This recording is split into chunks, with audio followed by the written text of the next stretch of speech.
ChatGPT will soon reach 1 billion monthly users in just 7 months after launch. It single-handedly kickstarted the AI industry and is causing massive developments in this field. But how did we get here?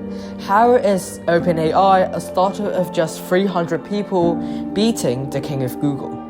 Well, to understand how OpenAI became what it is today, we need to go back to the late 2010s. Back then, AI, one of the biggest threats to humanity, was brought by the big ship of Google.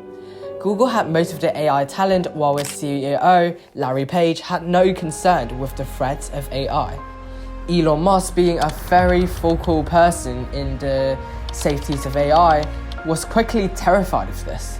So he brought together some of the top AI engineers, and in December 2015, they formed OpenAI. Sam Altman from Y Combinator would be the CEO, and the word open in OpenAI's name meant for aiming to be an open source and non-profit company that wasn't just counting money. OpenAI was sizable from the very start. It was formed in the heart of Silicon Valley with $1 billion in funding and the support of top AI engineers. And these engineers were actually risking their careers to chase a big dream.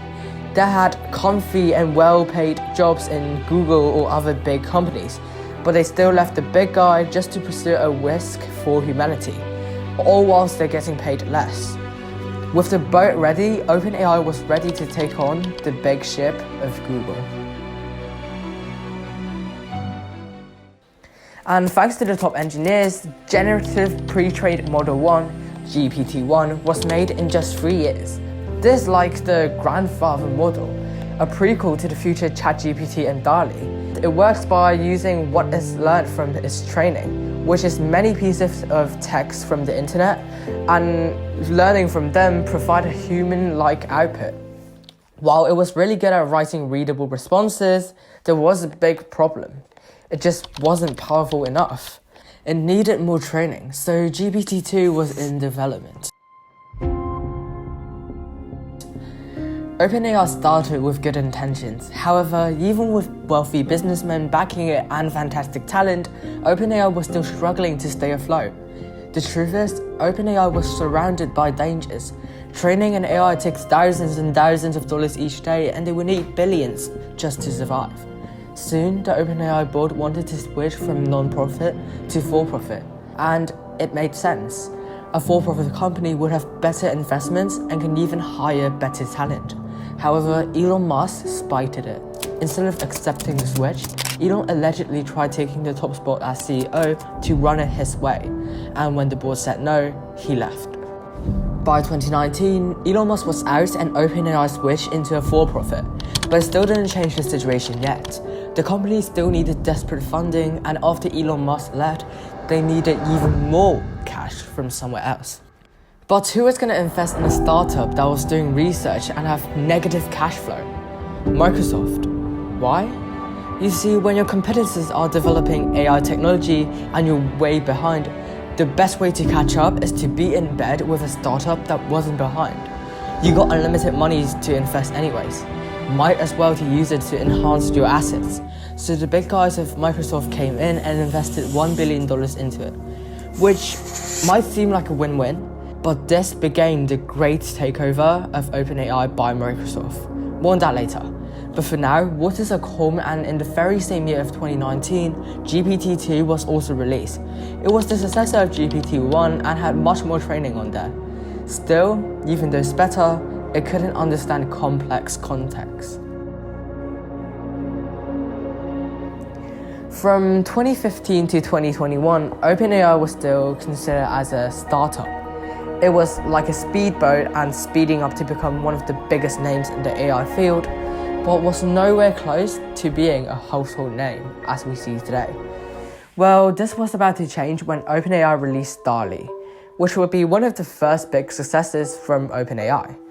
DALL-E was a text-to-image software that uses the new GPT-3, which was better than GPT-2 and also trained on images. The way DALL-E works is by taking the prompt and generating a conception of an image, then using that conception to generate 4 images by combining the styles and colors that are retained from the training. Just as things were starting to pick up, things were about to get even more crazier. On November 30th, 2022, ChatGPT was released. For the first time, the GPT model was free to use for the public, and GPT 3.5 was launched and was actually useful. I mean, we've all tried it. Obviously, because it wowed people, ChatGPT reached 1 million users in just 5 days and 100 million users in 2 months, faster than Facebook, TikTok, and any other website in the world to reach 100 million users. From here, the AI arms race has begun. The biggest ship of Google is spending millions on developing Bard. Midjourney, Blue Willow, and DALL-E are fighting it out in the art market. Thousands of startups are using OpenAI's API to develop different softwares for different industries. And Microsoft? It seems like it's buying out OpenAI. While OpenAI is enjoying its massive success, just like any tech company, it still has problems with funding and monetizing.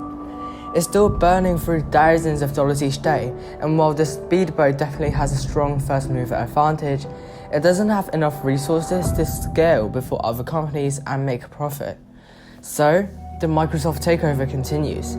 After the $1 billion contract in 2019, Microsoft reportedly signed a $10 billion plus deal in exchange for 49% of ownership for OpenAI. Yeah, we can see how that's going.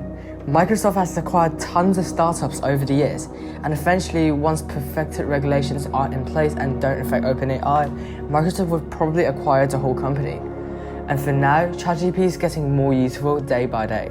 But every while, the responses just aren't useful. Like this one time when I asked it to build me a color palette. It turns out the underlying reason for bad responses is not using high quality prompt templates. Certain templates are basically required for happy responses. And there's 10 especially useful ones that I labeled in this Notion template. It's free, link in bio, and I'll see you there.